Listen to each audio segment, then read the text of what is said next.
Hello. Hello, hello, hello, ladies and gentlemen, boys and girls. We made it. I appreciate everybody coming out here tonight. You know, I see a lot of dope faces, a lot of people who mean a lot to me. But other than you guys being here, I also came with a very special guest. So I'd like to welcome none other than Eric Wood. Woo!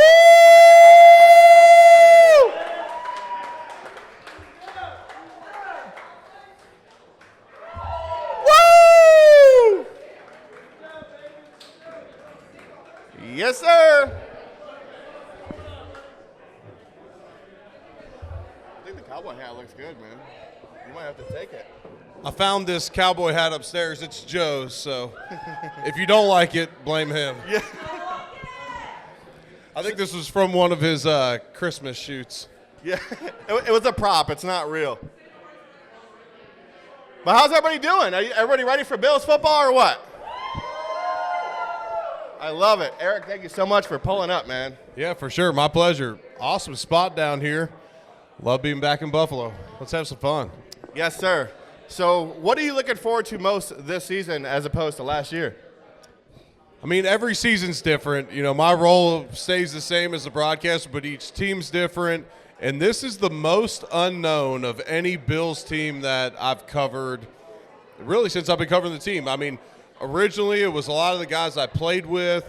The core has stayed the same. And then finally, this year, this is the one time that there is a lot of turnover. So when you look at it for this season, it's exciting to see what they're going to be. Hopefully that's another great team, but there's just more unknown than we've seen with this Bills team, especially under Sean McDermott. How do you feel with, you know, all the injuries and everybody already kind of counting us out? What do you feel, you know, that is as far as a narrative now? Yeah, I don't think you can ever count this team out. When you have Josh Allen, when you have Sean McDermott, when you have, you know, all the talent that they have, this offensive line is incredible. This is a top 5 offensive line in the NFL, if not maybe top 2. And so when you consider all that, this is not a team that's ever going to bottom out. Now, can the young guys come up to speed? Can they develop throughout the year? Can they be serious contributors? Okay, now we're back to being an ultimate Super Bowl contender again. If they can't, they're still going to be in the playoffs. They're still going to have a good season, but they're going to have to rely on more young talent than they've had to in recent years. But that's how you have a dynasty. That's how you have year-over-year success. It's attrition. I mean, Kansas City, everyone said they started 2 years ago 4-3, and everyone counted them out, and they go win the Super Bowl. They they traded away Tyreek Hill. They got rid of other guys. Well, the young guys got better as the season goes on, then they win the Super Bowl. I could see something like that happening in Buffalo with all this young talent. They get better, they're younger, they're healthier at the end of the year. Well, now we're making that serious push at the end. So going into the season, obviously, you know, everybody's finally back healthy. And then a couple weeks ago, Matt Milano. Yeah, it's tough, and that's part of it. It's part of it. You know, Matt Milano goes down, and he's probably your best player on defense right now. I mean, Von Miller had a better career ultimately, and maybe always will. Who knows how it all shakes out. But as you look at it right now, Matt Milano is the best player on your defense. He's a leader. He's a dude that you expected to be back this year. You know, I was talking to him late in the playoffs last year, and he was saying there's a chance I could be back for the Super Bowl. And so when you look at that, okay, well then you expect him to be ready for this season, and for him to go down, it just hurts. I mean, I played with Matt. Matt's a great dude. He works his tail off. He's proven that year in and year out, and he's the tone setter on that defense. I would say him and Taron Johnson are the tone setters. I mean, you saw it in the first play of the Pittsburgh preseason game. He doesn't play a single snap in the opener in the preseason. First play against Pittsburgh, sticks a dude on the sideline, especially on the Bill sideline. They all go nuts. Okay, there's your tone setter. Well, they had another one out there, and it's Matt Milano. And unfortunately, they're not going to have him for a while. But the way they put him on IR, they expect him to be – you could tell they expect to be back this year because you only get 8 guys that you can designate to return. He's one of those guys, so you wouldn't waste it on him if you didn't think he would come back. How do you feel about the people who have to kind of fill that role? Do you feel like we are Buffalo Joe, you just had him on your podcast. Yeah, so I just had Joe Andreessen on my Center on Buffalo podcast. He was absolutely incredible. He was literally the highlight of my preseason. Preseason games are tough to call. You want to be super respectful of a lot of these guys getting their opportunity to get a shot in this business. But ultimately, if someone is in their car watching the game from home and they have our radio broadcast on and it's the fourth quarter, they want to hear about position battles and whatnot, and they don't necessarily want to hear of why a guy got beat on 2nd and 2 for a 1-yard gain. Like that's just not that important. Well, Buffalo Joe gave us some excitement. He comes in that first preseason game in the fourth quarter and plays really well. We're all rooting for him because he's a Lancaster native. Game 2, he's the MVP going against the Steelers starters.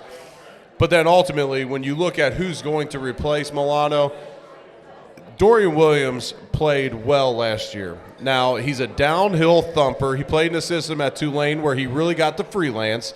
And so when you look at him for this year, can he develop into a coverage zone linebacker, which is primarily what the Bills run? That's the question. You hear from everybody. He wants it. He works his tail off. He's got all the tangibles. Now can he blend those with the intangibles, understanding the system? I mean, if so, you got a freak on your hands. I covered one of his games at Tulane, and they said, hey, one of our guys, his name's Dorian Williams. He's the best player on our defense. He stands out. He'll be an NFL player. And I'm like, okay, which one is he? We walked out. I said, that's him. Yeah. I mean, he's a specimen. So do you feel like, obviously, everybody's already counting the Bills out, right? But everybody else in our division has made some pretty solid moves. Do you think there's a team out there that you think might have taken the next step? Miami's interesting because they were so close last year. I mean, they had to essentially trip over themselves prior to us playing in Week 18 for us to be able to get in, to win the division. We were going to get in the playoffs regardless to win the division. Can Miami have that success again? People have seen this McDaniels offense now for 2 years. Are people going to get used to it? Maybe. If Aaron Rodgers can stay healthy, that's a very talented Jets roster. And I would think, the end of his career, he's going to do all he can to try to, leave on top. And whether this is last year or not, but he's going to try and leave on top, whether that's Super Bowl or not. But he doesn't want his lasting memory to be, okay, I forced my way out of Green Bay. I go to the Jets. 3 plays in, I tear my Achilles, and then I'm washed up. He's going to fight like crazy, and I mean, if you look in Vegas right now, they're the betting favorite to win the division. I would say that's the biggest threat we have. So, like the Bills as a whole right now, obviously we don't have much money to work with right now. And then we just signed Spencer Brown to a 4-year deal. How important do you feel like that is? I think it's big. I mean, you got Deion Dawkins locked up. You have Spencer Brown now locked up. You have 2 really good tackles. And we still haven't seen – Peter, have you seen the contract details for Spencer Brown yet? I haven't either. They're usually out by now. I'm interested to see what he got. I had Spencer on as well on my Center on Buffalo podcast. We talked about, heading into a contract year, how big that is. And then we've talked offline about, hey, go get your money. This is likely going to be the biggest contract of your career. You got to get your money, but there's value in staying in one spot. I feel it. That's why we have a packed bar here tonight, because I chose to never even test the waters in free agency. I always signed early because I wanted to stay here. And so Spencer Brown did that. That's a big deal. And then when you look at the money situation for the Bills, Josh Allen probably gets extended this next offseason. And the way they can move the money, people that are a lot smarter than me have said that the Bills can free up another $30 million just by doing that, just moving the dead cap. It's like credit cards. Just push it down the line. At some point, you got to pay it, but let's keep moving it down the line. Maybe in 15 years when Josh isn't playing here anymore, we'll, forfeit a season and have tons of dead cap. But I think they'll be all right money-wise. So, looking back now, unfortunately, you no longer play. But looking at the contracts now, does that I wish I was at this time? No, because part of it's because I always hated when guys would say stuff to us about how big our contracts were compared to them. When I got my first extension in Buffalo, Jim Kelly came up to me in the parking lot after the game, and we sometimes have to have a beer after the game, and he came up to me and he said, Eric, you're making more money per year than I ever did in my career. And at one time, I was the highest paid player in the entire NFL. And I'm playing center. Now, times change. I will say this. For the next couple of years after my career ended, and I didn't choose to walk away from the game, I had that neck injury, you'd see a couple contracts for interior offensive linemen, and you're like, oh, that could have been me. But it's okay. You know, God had a perfect plan. I'm completely happy with where I'm at in life, and you know, I'm blessed to have made the money I did playing football. But that's a great question, because you could quickly become uncontent in life when you look around and see, oh, this guy's making this now. So thinking back on that, obviously, I just want to touch base of, you know, I'm sure we all watched when the drought was over in Miami in 2017? I just want to know what was going through your head when they snapped that ball in that locker room when you guys were all watching like your life's dependent on it. Oh, it was crazy. I always say I'll never win a Super Bowl as a player. But that felt like winning a Super Bowl. When you break the longest playoff drought in all of pro sports, I mean, that was such an incredible feeling, and the situation of it and how it came about, and then the fact that at the start of the season, everyone said we were tanking. And we knew we weren't tanking, but everyone said, well, they traded these guys away. They're tanking to get the number 1 overall pick. And I'll never forget it. Me and Kyle Williams looked at each other and said, hey, we better get rid of me, you, Shady, Richie, and we named 7 other guys, because we're going to win some games with this crew, so we're not tanking. Not yet. So looking back now, right?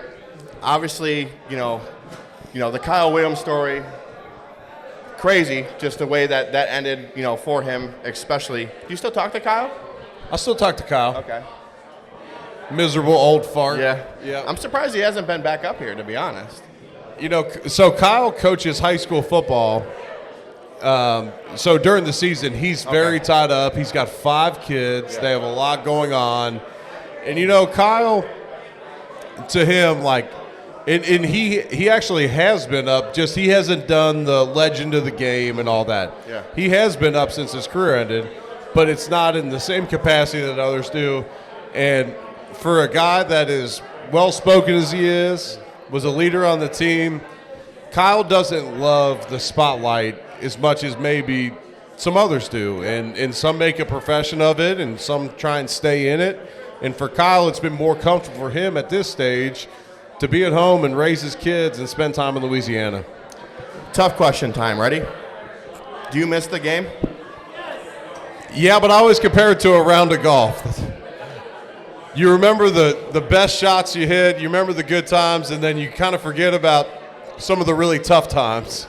You know, you forget about the off-season surgeries and all the adversity, but, I definitely miss it, but that was an incredible chapter of life. It truly was. And I'm blessed to still have, like, my pinky still in it, calling the games on the radio and being around the organization and keeping the relationships. But that was an incredible chapter, and I appreciate it. But each year life gets better and better in different ways. And so, yes, I definitely miss it. I feel way better on Mondays now than I used to. I can promise you that. And it was incredible. It was an incredible blessing. Have you ever had a moment when you're calling a game and it's very intense and you're just like, man, I wish I was out there? You know, fortunately, the Bills, when my career ended, they picked up Mitch Morse. So, like, to me, there wasn't ever a time where I was like, this guy stinks, put me back out there. Like, Mitch is probably better than me. You know, it's like Mitch is so good, and the Bills have been so great that, yeah, I mean, would I love to be competing in playoff games and AFC championships and divisional rounds and home playoff games? Like, absolutely. I would love that. But, you know, especially the way my career ended, where there was no, like, I'm walking away, I'm forced to leave, then it's not even a decision to even, like, have the opportunity to go back. Do you feel like when we released Mitch Morse, you think that was such a curveball out of nowhere, or do you feel like that was kind of what's going to happen next? It was a curveball, I'll say, but and I didn't necessarily see the writing on the wall, but apparently I talked to Mitch, and he knew that whether it was contract or age or whatever it was, that he may or may not be back in Buffalo this upcoming year. So that he wasn't blindsided by it. He was aware of it, and he knew that, he was they were likely going to move on. And it stinks, and he got a nice deal down in Jacksonville, and I'm happy for him, but it just happens in this league. I mean, it's so rare to play for one organization. It's so rare to, walk away from an organization on your own terms, and I hate it for him, but it's just the nature of the beast. How thankful are you for, not being a player no more, but still being such a staple to the organization? I'll tell you what, it's been great for my transition. Guys struggle so much with their transition away from the game, and I think one thing that's truly helped me is when the Bills offered me the radio gig and I get to be around situations like this. Tomorrow before the game, I'll be on the field. I'm talking with the coaches. I'm seeing former teammates before the game. I have them on my podcast. We cut up. We go out to eat together, go play golf with Josh, and he comes in for Derby. To me, that's good for my soul.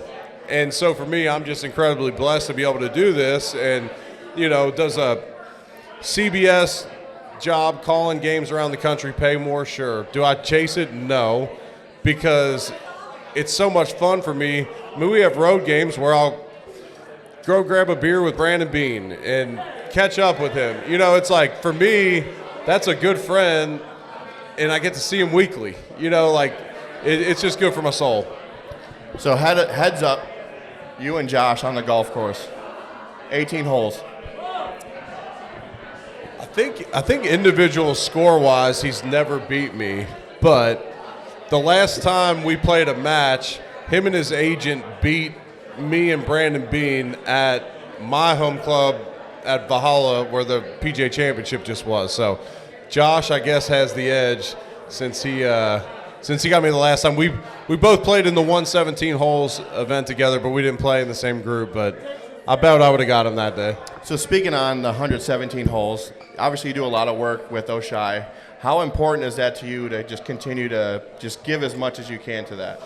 Yeah, I mean, someone told me early on I don't come from any money, and someone told me when you get money, try and find something you're passionate about, give back, and don't forget the community that got you wealthy. And I grew up in Cincinnati. I played my college ball in Louisville and never had a dollar to my name.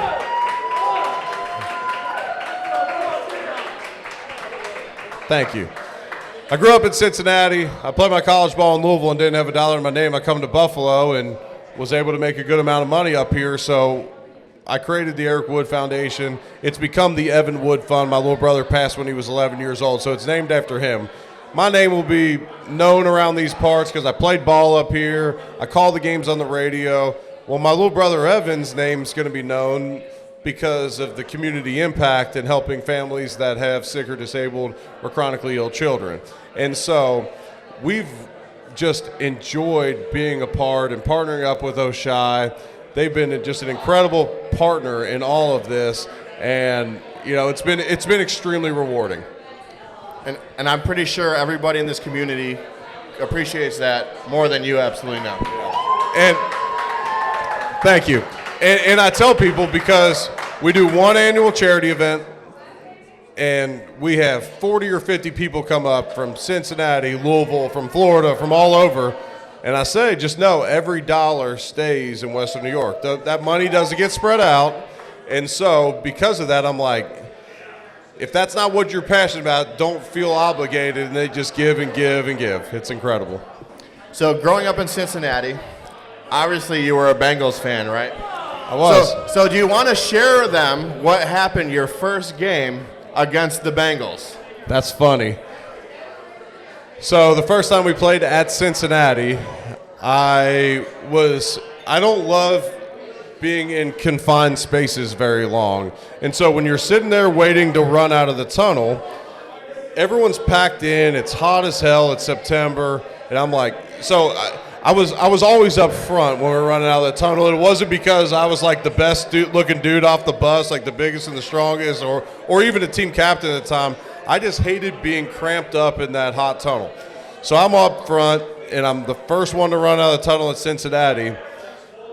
And they announce, here come the Buffalo Bills, and the whole stadium's booing. It's awesome. It's like, when you're on the road, that's also like, it's a great rush when you run out of the Bills tunnel. It's also a good rush when everyone's booing you and you're like, all right, wait till you see what's coming.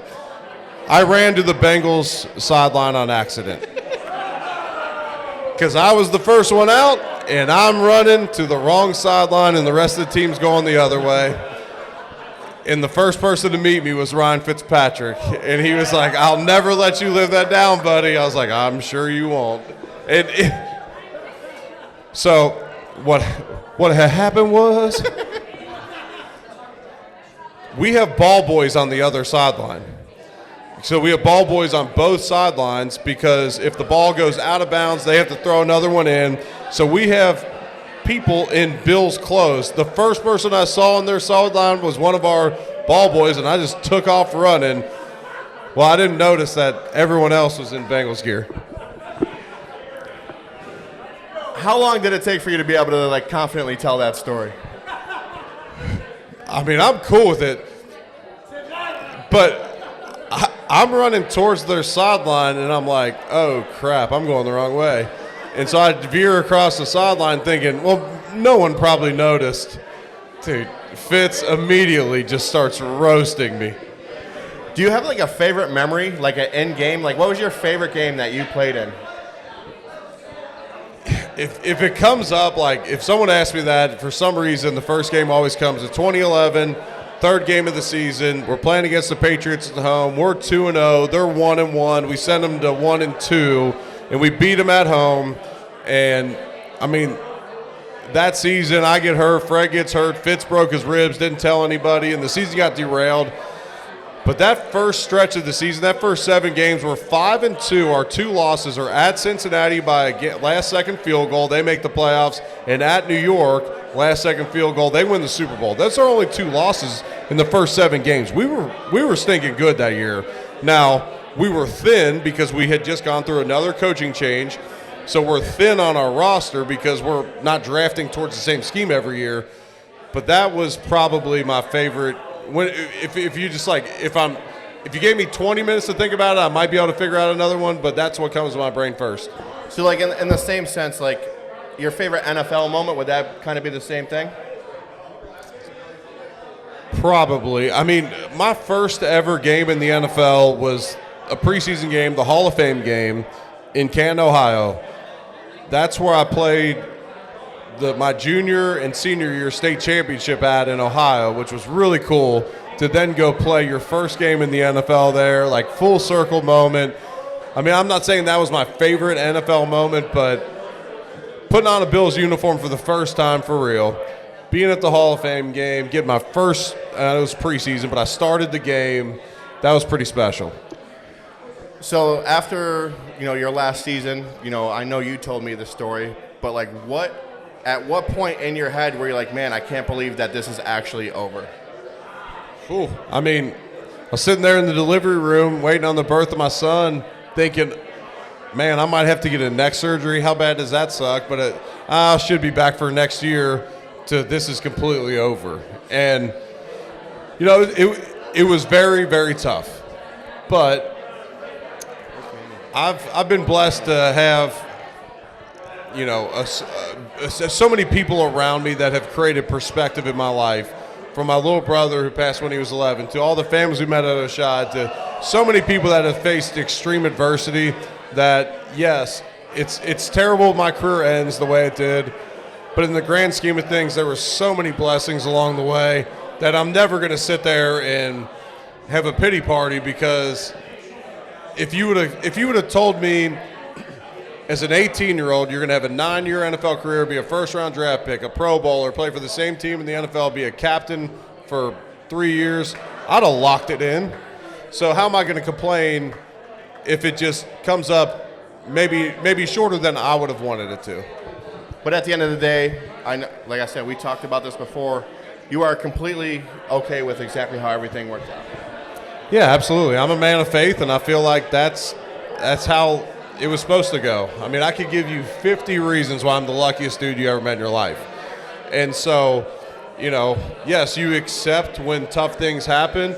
And I've always heard it said, your test becomes your testimony. Well, part of the reason that I get hired to speak now and I can share my story is because that happened. And yes, it's never fun when you face adversity in life, but that ultimately turns you into the person that you become. And I was shaped by that experience. And, every time I'm playing a great golf course or I'm hanging out with buddies or doing whatever, I'm like, I would have truly played till the wheels fell off. I mean, I'd still be playing. There would have been no point where I would have said, hey, we don't have a shot at winning the Super Bowl next year. Maybe I'll just quit now. I mean, you got Josh Allen. You have the shot every year. And so I would have never walked away. I would have truly played till the wheels fell off, and I would have been completely broken when I left. So as a father, obviously you have a son. Do you obviously you're not pushing football on him. He's getting to golf, which is awesome. Do you feel like you see football in the future, or you kind of just want him to do his I'd thing? imagine so. He's big. He's rough. Like, there's more concussions in grade school from bunk beds, soccer, gym class than there is from actual tackle football. Now, once you go to high school, once you go to college, especially NFL, that goes out the window. But they're not moving fast enough. They can hardly move in those big old pads. In Kentucky, you don't play tackle football until you're in third grade. He's in first, so he's doing flag football this year. And I swear they'd be better off with pads on because those little maniacs, they sprint across the field and run into each other and bang heads. I'm like, this is worse than if they had pads on. But I understand, they're not tackling to the ground, but they go to the ground most plays. And so I would imagine he'll play football, and I have no issues with it. I think the game of football can teach you so much about life, work ethic, teamwork, like so many other sports. But football is a special game. How long until they start calling you Coach Eric Wood?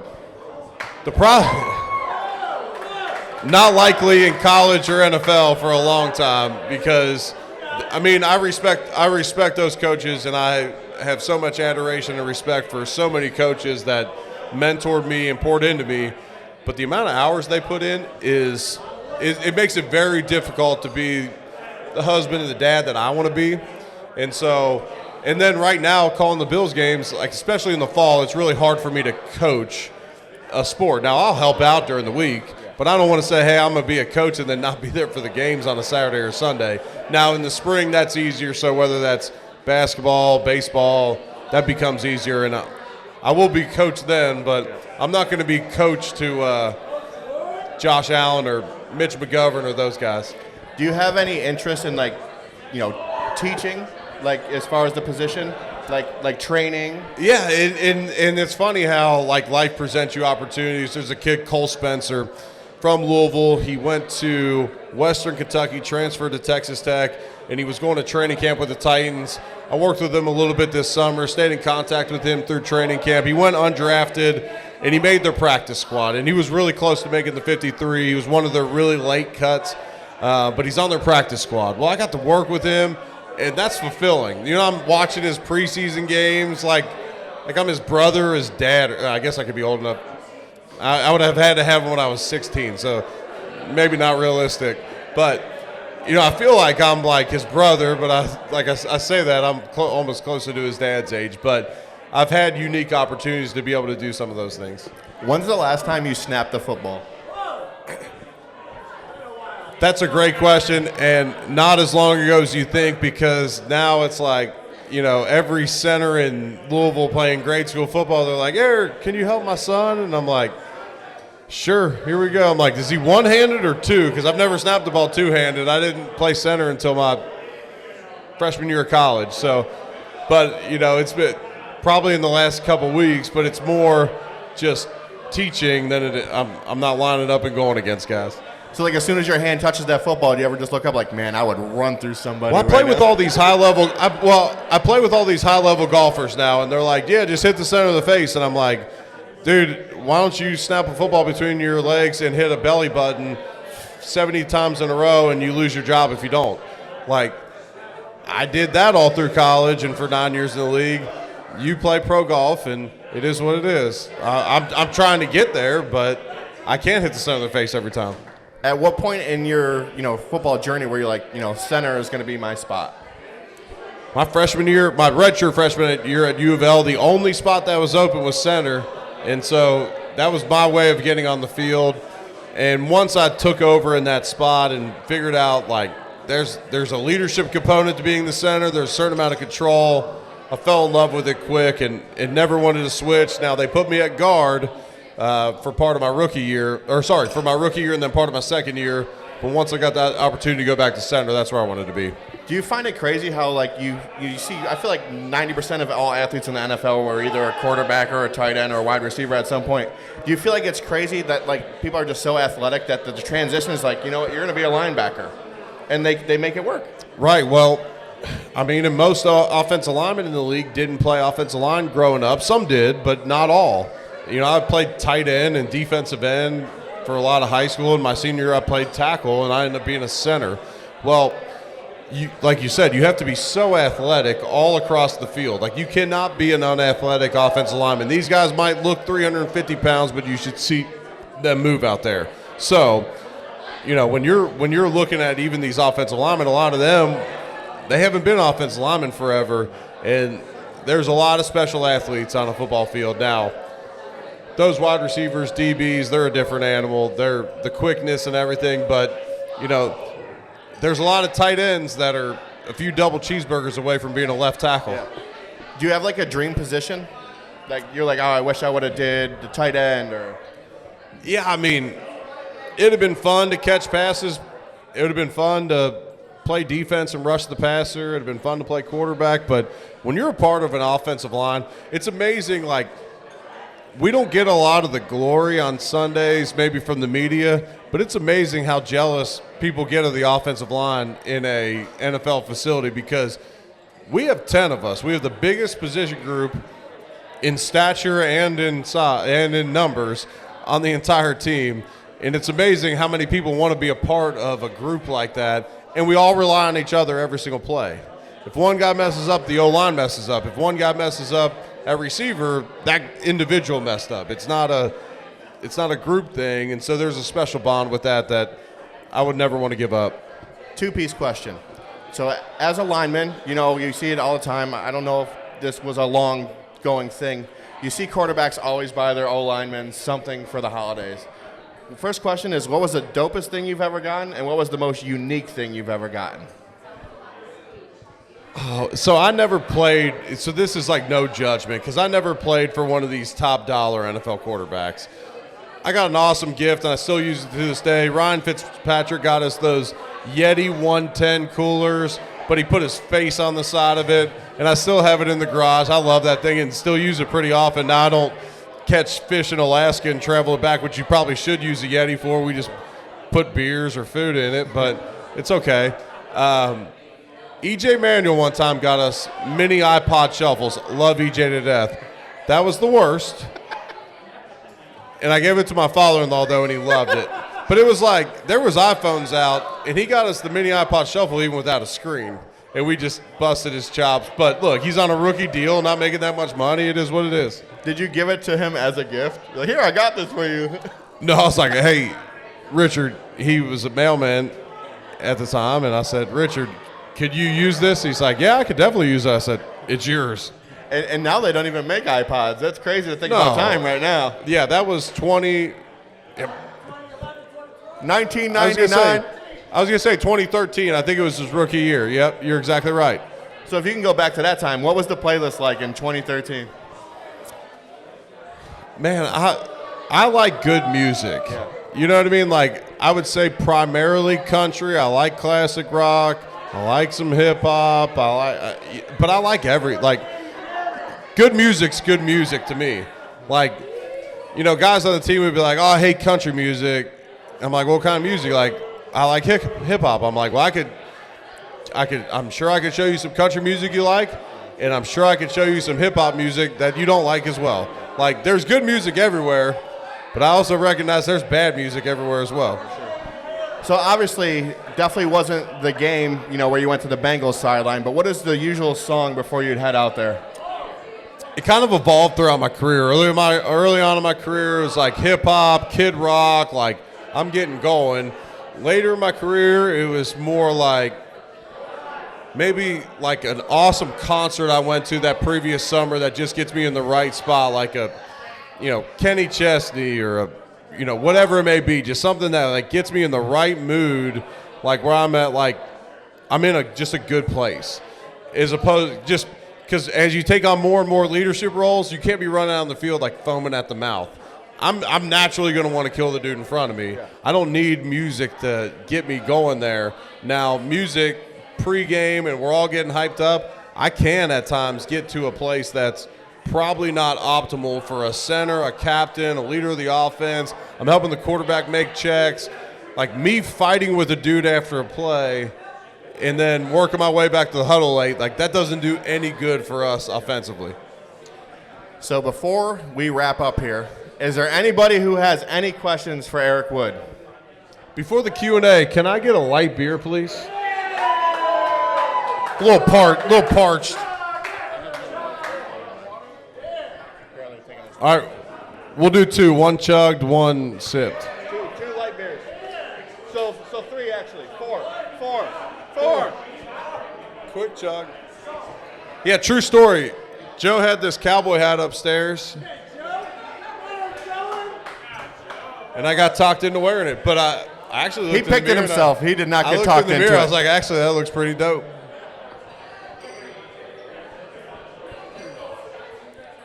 Would you like to ask your question?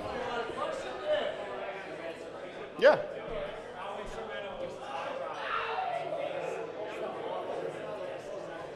Yeah, so the question about, I'll repeat the question.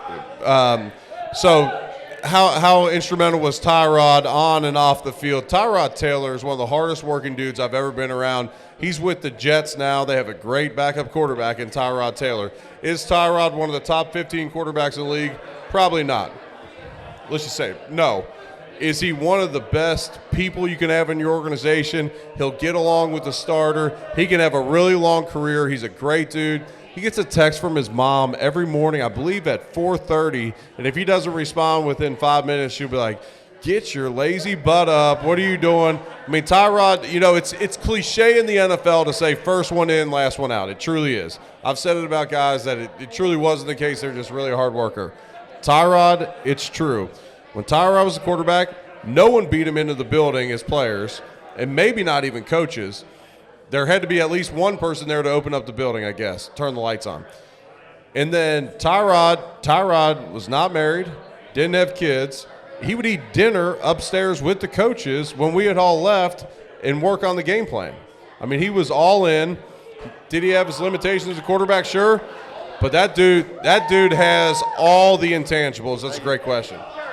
Do you feel like that's why he is still in the league? 100%. I mean, that's why those guys stick around so long. It's their work ethic and all that. All right, so we're gonna put one to the sky, and then we have a question about my two medals.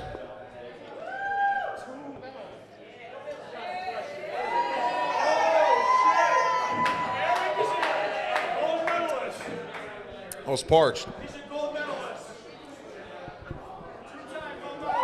All right, so I participated in the beer games. That's hence the shirt with the Bustin' with the Boys folks. Me and Michael Chandler. Michael's fight against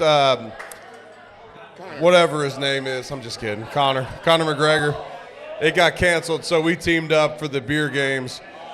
We won 2 medals. We should have won it all. They switched the rules around for content purposes because we had already had more points than anybody could possibly catch us before the last event. So then the last 20 minutes of your most popular YouTube video of the year for them is now null and void. So they switched the rules to whoever won the 10-cup beer pong at the end is now going to win it.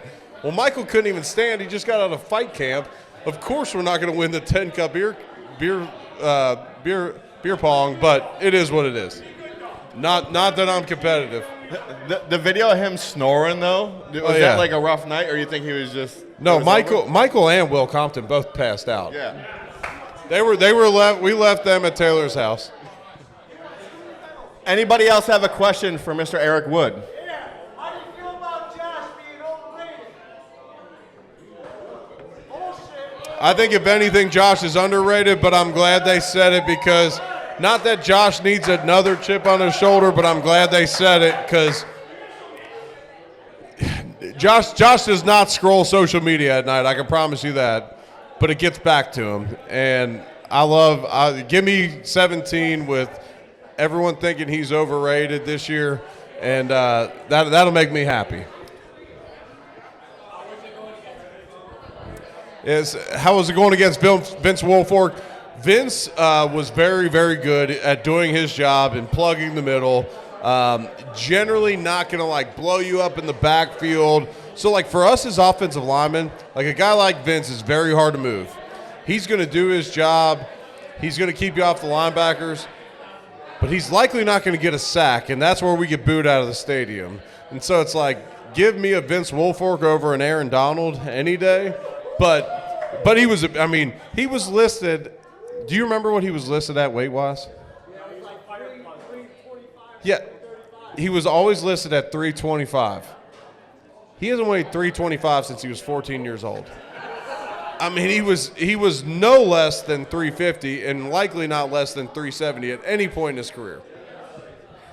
Anybody else? Yeah, we got one right here. That's a great question. Who is the funniest person I played with? Without trying to be, Leotis McKelvin. Every time Leotis opened his mouth, and we were really good friends, every time he opened his mouth, I laughed. I mean, he's like a Cajun dude that is now living in Buffalo, and you could hardly understand him, and he thinks everything he says is hysterical. So he's one of those dudes that he starts laughing as he's saying something to you. You can't understand him, but you just start laughing with him. He always would crack me up. I mean, Fitz is probably the most, like, try-hard funny. And I say try-hard, but he's, like, extremely witty. He's quick. But Fitz is pretty funny. Anybody else have any questions for Mr. Eric Wood? My thoughts on Keon Coleman, I like him. I liked him when he was at Florida State. I didn't think he had great quarterback play. He had the transfer from Louisville, that Jordan Travis kid, and I didn't think they showcased his skill set very well. I love his size. I love his work ethic. Yes, his personality is great, but that's not who he is. Like, he's not a goofball on the field. He's business, and he's a competitor. And I watched him in Louisville against my Cardinals last year, like go beast mode on times. Yeah, we were up 10 points, and Zero's like, okay, give me the ball. And so I like the pick. And look, I've been asked 15 times, what about Xavier Worthy and 2 touchdowns? Okay, you know what? He ran 1 reverse in. I watched Mecole Hardman do that. Whatever. You wouldn't say Mecole Hardman's better than Keon or anybody else, and the other one he's uncovered. And I'm not saying I could have caught that touchdown, but I'm saying Keon could have. Like, it just is. I mean, I could have caught it. I just might not have been fast enough to get open like that. But Keon was. So, to me, it's like, I just want Keon to be Keon this year and play your role within this offense. And I thought he got some valuable experience in the preseason, especially down in the red zone where it's extremely physical. I think he can make an impact this year. So one last question. What do Bills fans have to look forward to this year? Shoot, I mean, I feel like we should almost poll them, but I would say this. I mean, it's wild to say. I think we have the 6th best Super Bowl odds in the entire NFL, and now we're the underdogs. It's like before we had and I hate to like compare times, but like 2017 we had the 31st ranked Super Bowl odds. You know what I mean? But now we're 6th in Super Bowl odds, and we're the underdogs, and I like that. And I think, to me, this is a team that's going to come out hungry, and I hope not, but just based upon the inexperience, we could see more lumps early in the season just based upon the inexperience, but then ultimately more upside at the end of the season. And look, I'm on One Bills Live. I'm on GR. I'm calling the games, and I'll be here the whole way to give that perspective. But I'll continuously give that perspective. But there could be a few more lumps this year early, but there could be a lot more upside as well.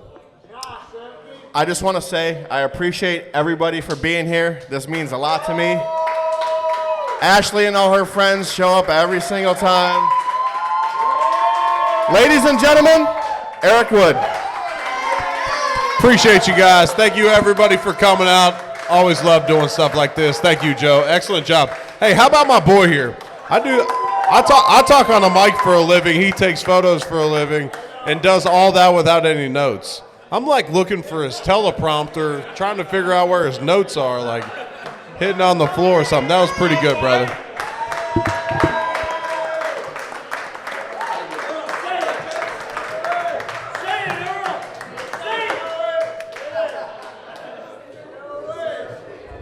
For those who don't know, Eric has 2 medals in the beer championships of the world. It's important. It's important to know that.